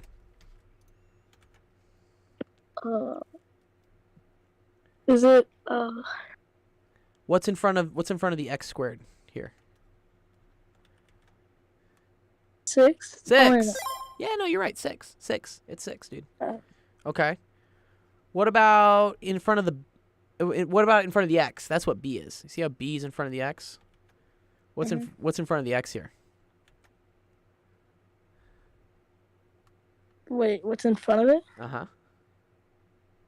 40. What'd you say? 40. Lodi. What's that? No, I said 40. 40. Okay. Well, that's over here. That's the C here. Okay. But even more important, that's going to be a negative 40. Do you see how it's plus C here, right? So this means it's plus negative 40. That's how we got minus 40, right? Okay, cool. Oh, okay. C is negative 40. Okay, but what is B? B is X. Okay, B is the thing in front of the X, all right? So it would be plus, right? See how this is plus BX?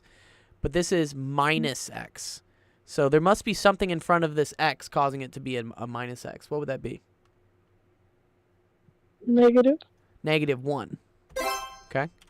Anytime you don't see something in front of the variable here, Ish, it's just going to be a 1. And even more so, this is going to be a minus 1 because it's minus X. Okay. Do you see that? Good? Yeah. Okay. So now that I have my numbers here, I'm going to plug them in to like where they need to go, right? So this is going to end up equaling negative B, but B is negative 1, so that's minus minus 1. What's negative negative 1?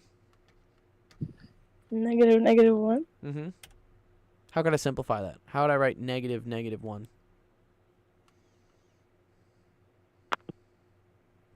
Hold on. It's okay. This is the same thing as negative 1 times negative 1 is another way to write this. What's negative 1 times negative 1? Negative 1 times negative 1. You got it. Yeah.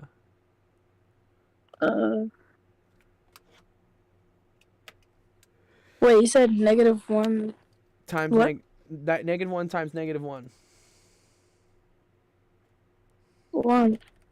Good. That was fun. Z-Tip says you can't exploit Grim. Okay. Thanks, Grim. Now I know your TikTok dog. Okay. All right. So it's positive 1, right? Plus or minus the square root. Negative 1 squared is the same thing as negative 1 times negative 1, which you already figured out is 1. And then it's minus 4 times A. A, remember, was 6 times C, which remember was negative 40. Okay? And then this is all over 2A. Okay, so that's going to be 2 times 6. Do you see how we did that, Ish? Like, all I did is I just put numbers in for the different letters. Okay? Yeah. Good. What's up, Grim? Good to see you, dude. All right. So this is equal to 1 plus or minus the square root. Okay, this is kind of weird. So 4 times 6 is 24. And then 24 times negative 40. I should know this. I think it's like 975 or something. One second. I'm going to use a calculator. After streaming for an hour and a half, my brain stops working. 24 times 40, or I think it's 960. Yeah, 960. Okay. And that's negative 960. Negative plus. Okay, so this is going to be 961. Ugh. Oh, 961. What a gross number. All over 12. Okay. Yeah. Okay, this is technically the right answer. I don't even... Is 961 prime? One sec. Square root of... It's 31. Oh, it's 31. Squared. Oh, thank you. Thank you, Rampton. I didn't even know that one. That's a cool one. Oh, nice. Did you hear that there, Ish? Like, 961 is a nice square root. That's actually kind of cool.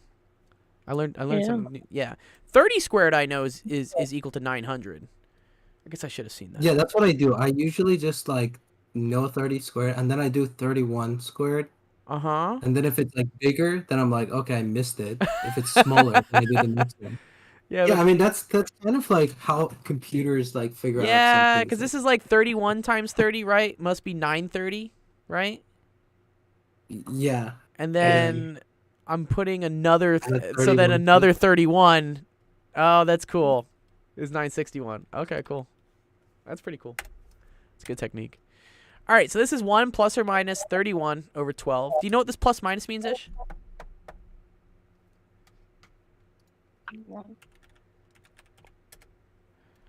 So this means I'm going to do one solution where I add them. So I'm going to have one solution here, Ish, where I do 1 plus 31 over 12. And I'm going to do another solution where I subtract them, which is 1 minus 31 over 12. Okay? That's what plus minus means. All right? So this ends up being 32 over 12. which is the same thing as what is that? Divide by 4, 8/3. Cool. And then this is -30/12.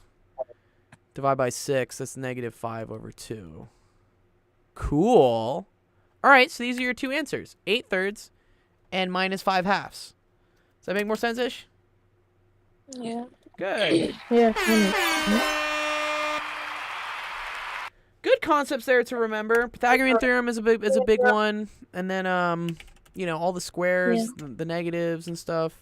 You're gonna use that a lot in your math classes, so it's important to go through and review it. Good job, Ish. That's a good example of a question because it teaches a lot of concepts. Yeah. But would they show it like later on? Or... Yeah. You mean in your math class? Yeah. Yeah, you will definitely. Did this come from your homework, or did you just Google a question? It's okay if you just Googled a question. No, it came from my homework. This was your homework. Oh wow. Okay. Well, this is how you do it on your homework. Okay. I hope your teacher taught you this. Did they not? No, I was absent. I was absent. I got absent. Yeah. Oh, you're all good. Okay, so here's a cool thing. One sec. Let me. I can. So now in office hours, let me download. Oh, not save page of the page. Sorry. I'm gonna call this ish1. So now what I can do is here. I'm gonna give it to you here in the in this, and I'll tag you. And so there's a picture of what we did. So maybe that can help you out. Okay. You gotta go through it. Thank you. You're welcome, dude. All right, 5:30. Wow, we are burning through time. Shifter, what's up, dude? What channel? The Office Hours channel. Office Hours channel. Yeah, come to that one. Office Hours Stage channel. Ugh.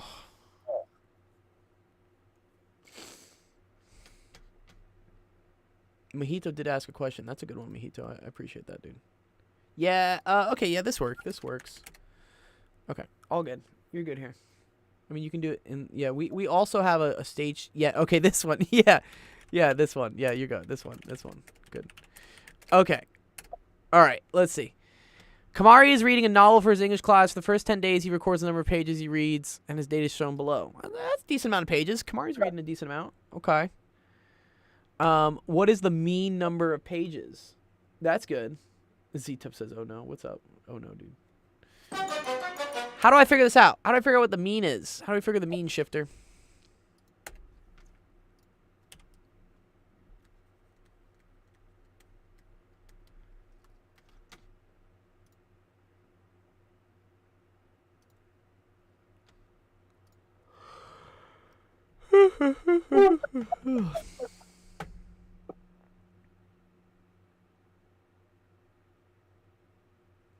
Yes, good. You add up all the numbers, and then you divide them. Divide them by what, though? So, yeah. This is 14 plus 10 plus 8 plus 20 plus 15 plus 15 plus 12 plus 10 plus 14 plus 20. There's a kind of a semi-rude, semi-funny joke for mean also. What was it? This guy walks up to this girl in a bar and says, "You look average." She says, "That's mean." And then he's like, "Exactly." It's like, what it goes. It's like stupid. Dude, I love that, dude. That's hilarious, dude. You look average. That's mean. Exactly. Dude, I'm gonna use that next time. I'm gonna tell some girl she looks average. If she says that's mean, I'm gonna be like, yeah, you're right. You divide it by the numbers in the question. Yes, you just add this, you divide by the numbers. Yes, correct. So, I don't know. That's a bunch of things. Add, divide. What are you actually doing in math, Shifter? I know you're not doing this. What are you actually doing in math class? Tell me what you're doing. This is an example of a question, but you already know how to do this. Let's find something you don't know how to do. That's the whole point of these questions, is for you to either get clarification about something you don't know or try to figure out. You're literally doing this. You guys are doing this. Okay. All right. I mean, that's true. Okay, fine. You're actually doing this. Do you know what the median is, Shifter? This is what I talk about, like, Ramton. Sometimes, like, dude, these kids, for instance, are just bored fucking numb in their classes because they're just doing the same thing over and over again. They're like, we already know how to do this. And I'm like, okay. Yeah, that sucks. That I feel like there should be like extracurricular Right? like activities. I feel like that's one thing that definitely pushed me is that when there is more. Plus, if you bite more than you can chew, Mm-hmm. then it doesn't matter because you're ahead of school, so Yeah. you don't even get discouraged. So You're not bored. I feel like a lot of these kids are bored. They're just like, wait, what am I doing? Like, this is the same shit over and over again. And, you know, I almost get bored myself when certain kids start asking the same questions over and over again. So I try to find something where, okay, let's find something new where you can reach a little bit to learn something new about this, you know. Yes, it's the middle number. What do you got to do first, Shifter, before you figure out it's the middle number? I'm going to teach you quartiles. That's what I'm going to teach you today. Yes, Mahita, I'll bring you up. Give me a second. What's up, Jack? Jack.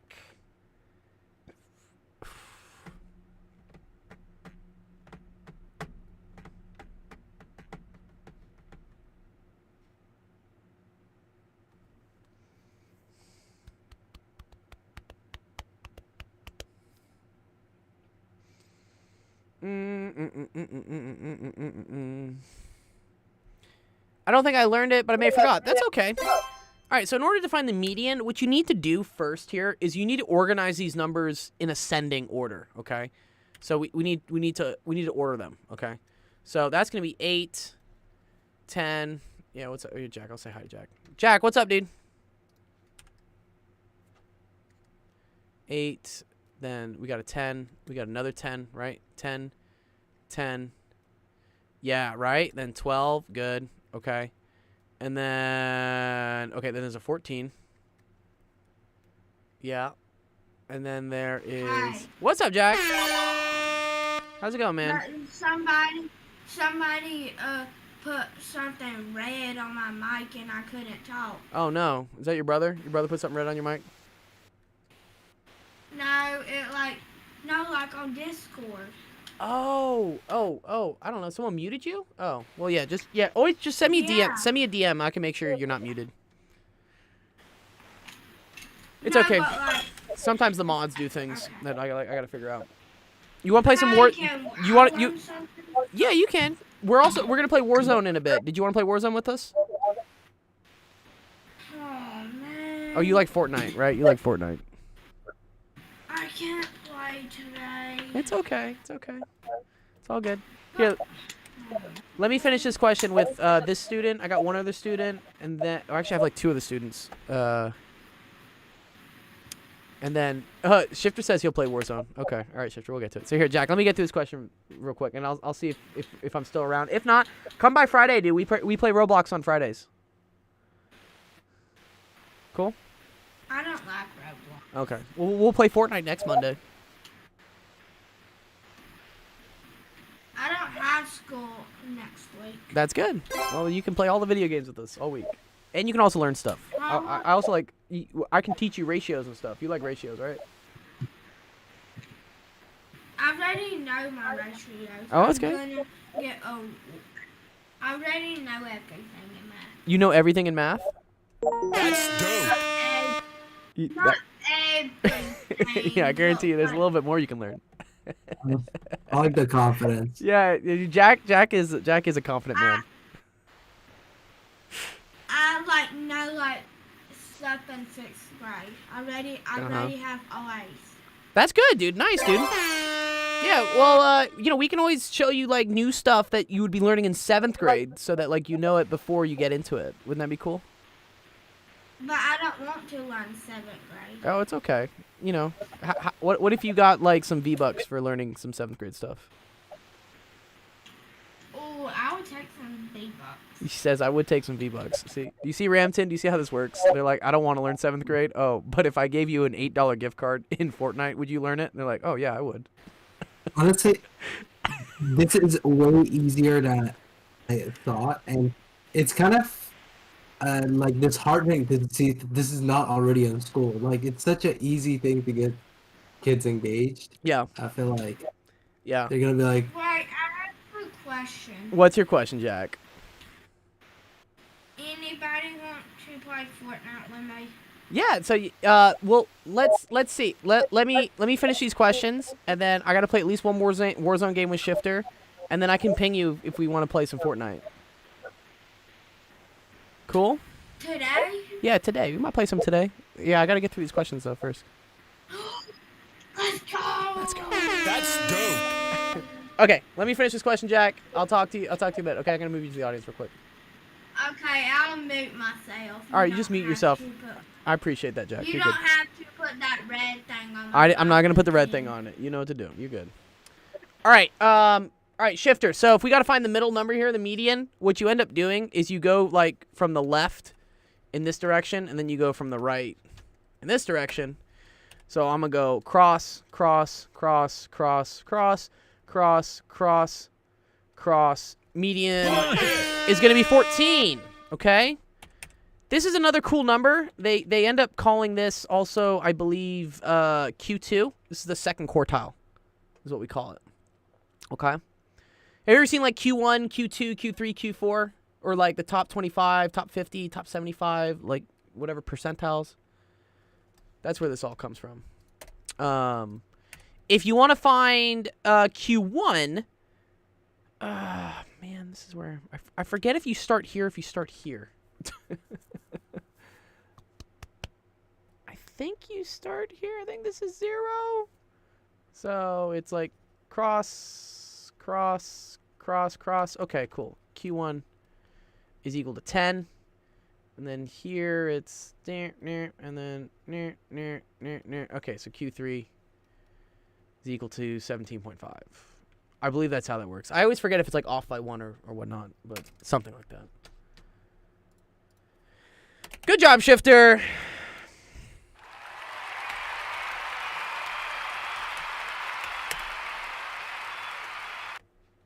All right. What we got next? Trying to get through them.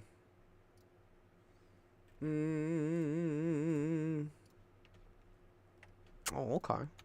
Little triangle questioner here.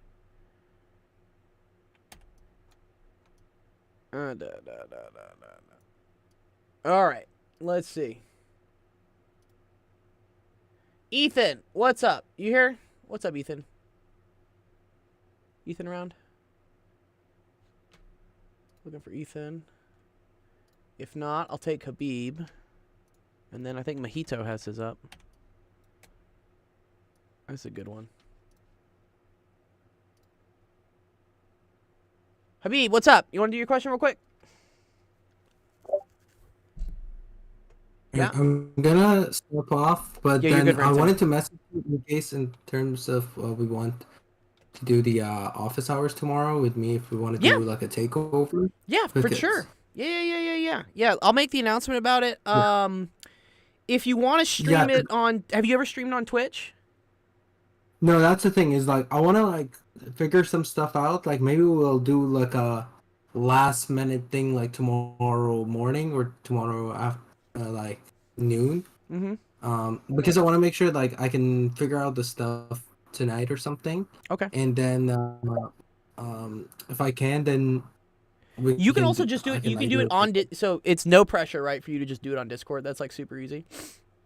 Yeah, that could work. You can create a stage and whatnot. But if for instance, if you get some sort of like OBS thing up and running, message me in the morning and whatnot, and I can give you my stream key. And then the stream key should allow you to then use my stream to go through it, to post and whatnot. Okay, that sounds good. And then another I'll- thing I also had. Yeah, that's it. Another idea that I had, I was thinking because you said stream 2 hour like office 2 hours Yeah. instead of office hour. I was thinking that we could also do some split ups, like in case you wanted to, like you don't have to want to do 2 hours in a row. That's true. Then we could do like first have some questions, so it's gonna have some questions mine. Depends on whatever you're interested in. No, I like that. No, definitely. Yeah. And again, that's my whole eventual goal is that with all these questions that we can just start dividing it out, and so that it's easier to go through. Yeah, sounds good. Yeah. Cool. I like that. All right. Yeah, I'll talk to you tomorrow. Talk to me Everyone tomorrow. have a- Yeah, good. I'll announce that we're gonna do we'll do a golden hour tomorrow hosted by you, and then we'll figure out exactly how Yeah. to post it. Sounds good. Cool. All right. Thanks, Ransom, dude. Thank you. Have a good night. You too, man. All right, Habib, what's up? You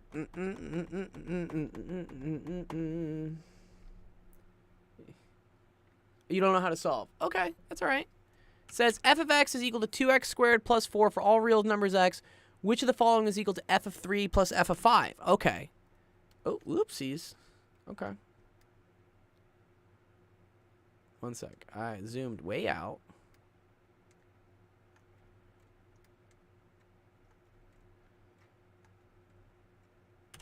Okay.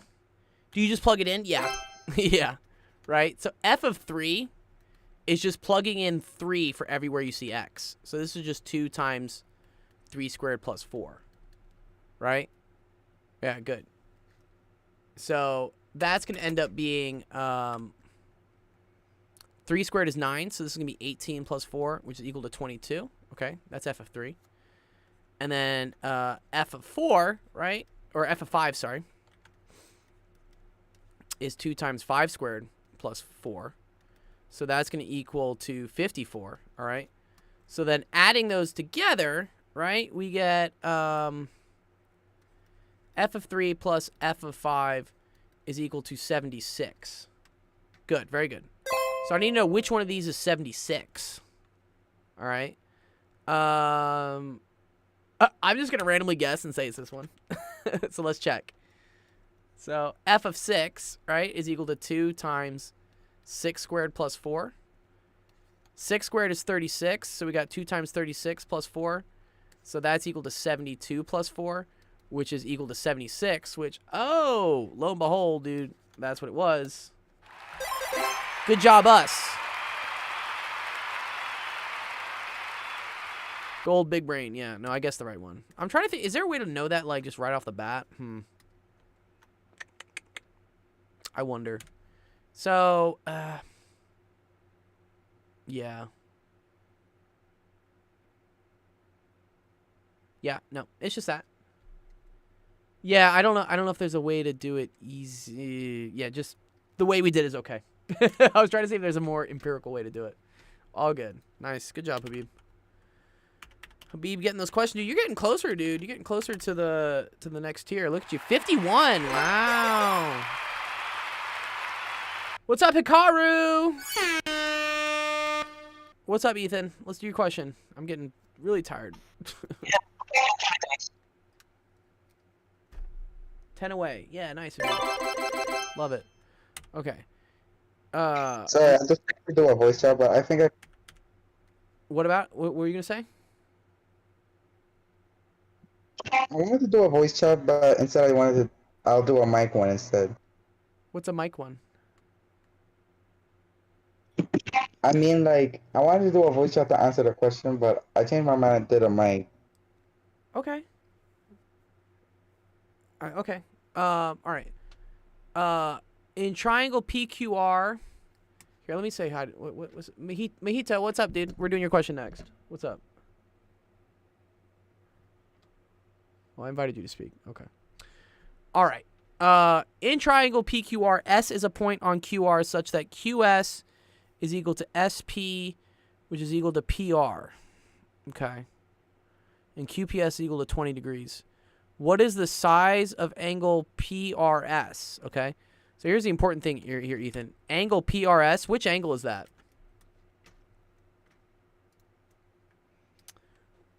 Which angle is PRS? It's the one on the right side. Oh, yeah. Good. Yes, this is angle PRS. Okay, it's this one. Okay. Okay.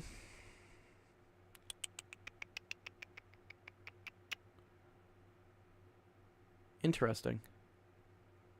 Hey, Mr. Go. What's up, dog? Yeah. I was gonna ask a question, but What's up? What's up, Mojito, dude? Yeah, I see your question. We're gonna do it next.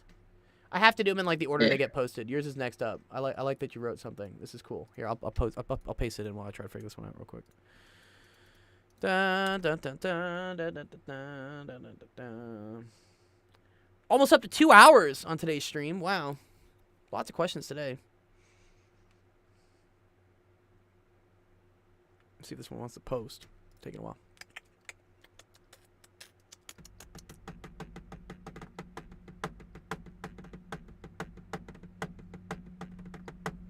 There it is. Did you handwrite this? This is pretty fun. This is a physics question almost, I think.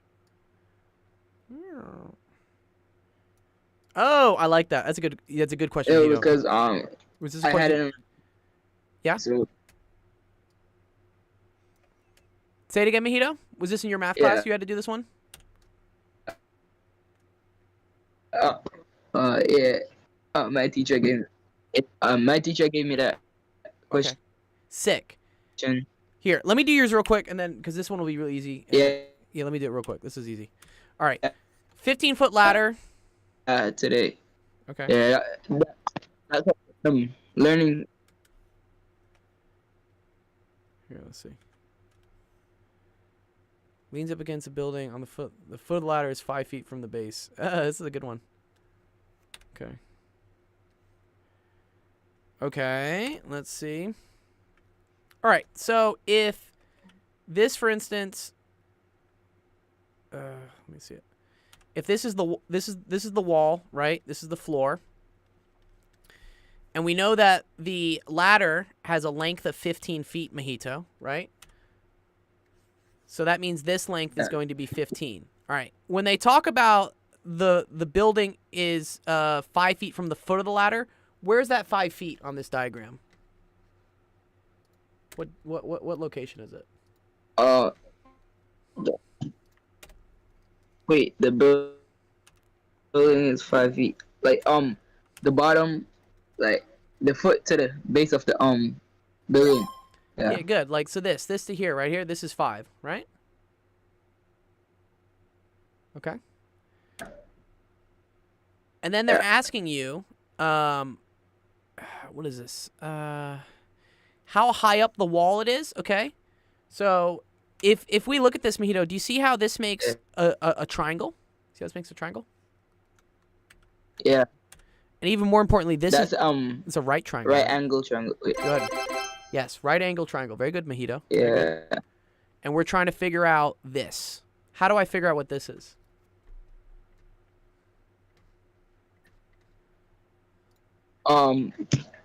Square the 15 and the 5, I think, and then add it and square it. Yeah, good. Add it and square it. Divide with times the 15. Yeah, times the 15 times 15 and the 5 times 5. Yeah. Add it. I square. And square root it. Yeah. Here. So here, I'm gonna show you where this is all coming from, Mahito. So, this is the Pythagorean theorem, where we're gonna say this is A, this is B, and this is C. You know that A squared plus B squared is equal to C squared. You've seen this before, Mahito, right? Yeah. Okay. So A is my 5. So I'm gonna say 5 squared plus B squared. I don't know what B is yet, right? That's the missing thing. And then this is going to equal to C squared. C is always the longest angle, which in this case is 15. Sorry, longest side, but it's opposite the 90 degree, okay? So then, yeah, you're right. We're going to square this. This is 25 plus B squared is equal to... 15 squared is, I think that's 225. I have a question. What's up, Jack? What's your question, Jack? Wait. What are y'all doing? We're doing math. We're doing the Pythagorean theorem, dude. This is the Pythagorean theorem. What is that? It's something that relates the sides of triangles. It's how we can figure out, like, if you put a ladder up against a wall, Jack, you can figure out how high up the wall the ladder goes. How do we do that? That's what we're doing here. We're doing the Pythagorean theorem. Okay, so this side squared plus this side squared must equal this side squared. Okay, good. Does this make sense so far here, Mahito? Is this correct? Yeah, but you gotta minus the 25. Wait, yeah, minus 25 from the 25. Good. So now I have b squared is equal to Because we 200. have the yeah, What do I do next? so that's correct. E squared 200, I think. Square root. Find the Square square root root. of 200. Very good. Very, very good. Square roots is how we get rid of squares, okay? So b is equal to the square root of 200, Yeah. which, you know, we can use a calculator for this to get a nicer number. Let's get a nicer number with the calculator. So square root of 200, and that's going to give us 14.14 feet. You see that? 14. Yeah. Oh, yeah. Nice job, Yeah, Mojito. well, That's a very good question. Yeah, I'm in the same form as Ethan, but he's like his class is like higher, like doing like they're ahead of us in math. So Okay. yeah. Well, that's cool. Yeah, you guys are doing very similar things. That's cool that you know Ethan. Ethan's a really cool guy. He's been around in our server for a very long time. He's in my He's in your school? Cool. Awesome, man. Well, I hope this helps you. And you know, you got very good job asking a question, because now you can get whatever gift card you want, because you have 10 and you asked a question in the stream. Bye. Cool. Yeah, I get a PlayStation. Awesome. Yes. Yeah, you can get a PlayStation. Just DM me that you want it. Make sure you buy it in. There's a channel called the Prize Room that Ethan can show you how it works. And if you buy it, I'll send it to you later tonight. Okay. I have a question. Well, one sec, Jack. Thanks. You're very welcome, Mojito. All right, Jack. What's your question, dude? Yeah. Oh my. Oh my God. What's Um, up? Now you can do that question. All right, let me do this one I'll real go quick. last. Yeah, you're good. You're good. Okay. How quick? Let me figure out here. Oh, you know, this is pretty cool. This is pretty cool. There's a cool property here, Ethan. Do you know about this one? It's actually pretty cool. All the sides are the same. Yeah, all the sides are the same. Trying to think here. Scooby Doo. I think because, okay, do you see how like these sides are opposite? Man, I gotta remember how this works. These are isosceles triangles, right? Okay. Because this side is the same as this side, that means this is also 20 degrees. You know what an isosceles triangle is? Do you remember that? Yeah, isosceles means that two sides are the same. What's an isosceles? Yeah. Okay, but because this one is an isosceles, right? That means also that these angles are the same. This looks like kind of like an angry guy. He's like, anyways. So this one must be 20, right? And then, can I figure out what this angle will be then, Ethan? No. Well, I know this is a triangle. What's the total angle in a triangle? Right, it's 90 degrees. No, it's 180 degrees. 180 degrees is the total. Like, total angle in a triangle is equal to 180 degrees.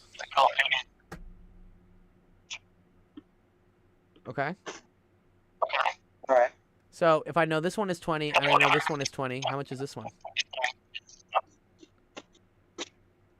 140? Good. 140 degrees, okay. Alright, we're getting closer. So if I know this is 140 degrees, can I then figure out how much this one is? Yeah. What is it going to be? Isn't it the same thing like 140 degrees? No. You see how this is all part of a line? What's the total angle in a line? Wait, is this a straight line? It is a straight line. You see how this makes a straight line? Well, I think that's a 360, right? No. Straight line is 180. Again? Mm-hmm. Total in a straight line is Oh. also 180 degrees. So what does that tell you this is? Alright. So that means that other side is 40. Good. This is 40, right? And then remember, this is now another isosceles triangle. You see how this side is the same as this side? What does that tell you about this angle and this angle? That means that both the angles are the same as well, right? Good. So what is this angle? The angle is also 40 degrees. Good. Nice. Oh my god. It's really that simple. It wasn't that simple, honestly. That was kind of a tricky one, man. Kind of tricky. What's up, Jack? What's going on, dog? What's your question now? Can we do one question? Yeah, we can do a question. What do you want? I'll do one. Just for you, Jack. I'm tired, but I'll do one just for you. What's up? Let's do a question a time. A question about time? What do you want a question about time? Huh? Say it again. What do you want to do? Give me a question, but it has to be times. A timed question. Is that what you want? You want a timed question? Oh, about multiplication? You want a question with multiplication in it? Yes. Okay. The first 2-hour office hours, yeah. We're hitting new records. I think Ramton's right. Maybe I will have him just take over like the second half next time, so I don't have to teach for 2 hours. It's a lot of time. All right. All right. Let's do a little review here, Jack. Let's say I have 3/4 times 2/7. How would I do that? Wait, hold up. So on the top that would be 6, and on the bottom that would be 28. Very good. Okay, and then how do I simplify this? Do you know how to simplify this? Yes, hold up. Hold up, hold up.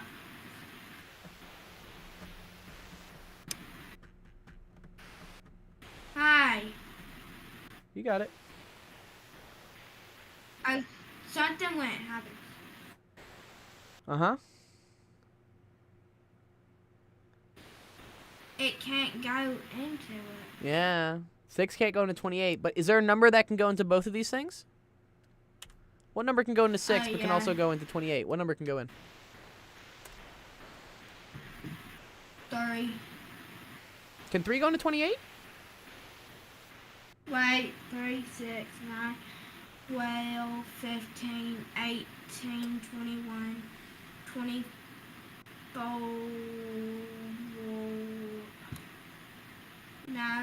No, 2. Good. Okay.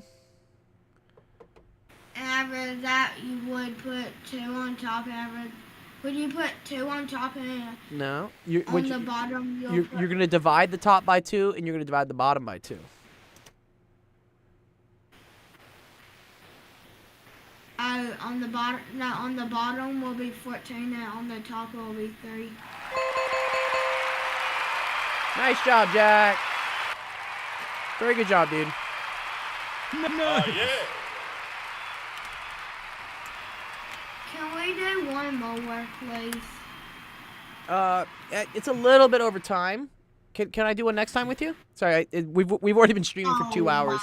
We've already been streaming for 2 hours. I gotta end the stream, dude. This is so long.